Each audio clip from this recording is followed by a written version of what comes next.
अमेरिकी राष्ट्रपति Donald Trump ने गाजा युद्ध को खत्म करवाने के लिए नया प्लान तैयार किया है। उन्होंने व्हाइट हाउस में इस प्लान को जारी किया। ट्रंप ने यह भी कहा है कि इजरायली पीएम बेंजामिन नेतन्याहू इस प्लान से सहमत हैं। इसके साथ ही ट्रंप ने गाजा का नया नक्शा तैयार किया है। इस नक्शे के अनुसार गाजा और इजराइल के बीच अब हमेशा के लिए एक बफर जोन रहेगा, यानी कि इस रेखा के पार न तो इजरायली सैनिक जा सकेंगे, न ही फिलिस्तीन के लोग आ सकेंगे।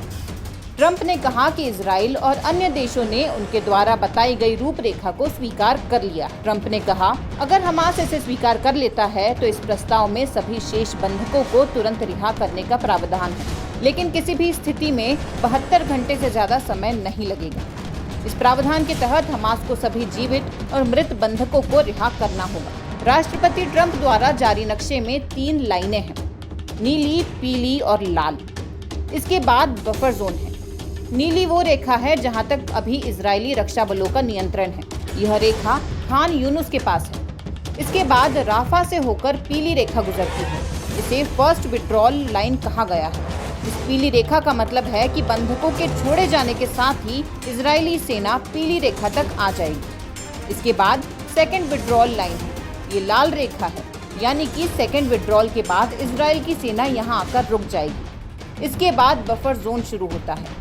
इजराइल के सैनिक थर्ड विड्रॉल के बाद यहीं आकर रुक जाएंगे। अमेरिकी राष्ट्रपति ट्रंप ने कहा है, मुझे उम्मीद है कि हम शांति के लिए एक समझौता करेंगे, और अगर हमास इस समझौते को अस्वीकार कर देता है, जो हमेशा संभव है, तो इस डील से सिर्फ वे ही बच जाएंगे। अमेरिकी राष्ट्रपति ने चेतावनी देते हुए कहा, बाकी सभी ने इसे स्वीकार कर लिया है, लेकिन मुझे लगता है कि हमें एक सकारात्मक जवाब मिलेगा।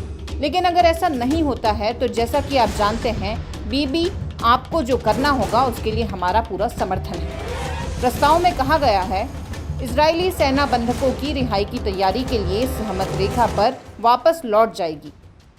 इस प्लान में यह भी कहा गया है कि गाजा के लोगों के लाभ के लिए पुनर्विकास किया जाएगा, और यदि दोनों पक्ष इस प्रस्ताव पर सहमत होते हैं तो युद्ध तुरंत समाप्त हो जाएगा। हमास द्वारा सभी बंधकों को रिहा कर दिए जाने के बाद इजराइल 250 आजीवन कारावास की सजा काट रहे कैदियों को रिहा करेगा। साथ ही 7 अक्टूबर 2023 के बाद हिरासत में लिए गए 1700 गाजा वासियों को भी रिहा करेगा। इजराइल रिहा किए गए प्रत्येक इजरायली बंधक के बदले 15 मृत गाजा वासियों के अवशेष भी रिहा करेगा। सभी बंधकों की वापसी के बाद शांति की राह पर चलने को इच्छुक हमास के सदस्यों को माफी दे दी जाएगी। इसके लिए उन्हें अपने हथियार सरेंडर करने होंगे। गाजा छोड़ने के इच्छुक हमास सदस्यों को उनके गंतव्य देशों तक सुरक्षित मार्ग प्रदान किया जाएगा।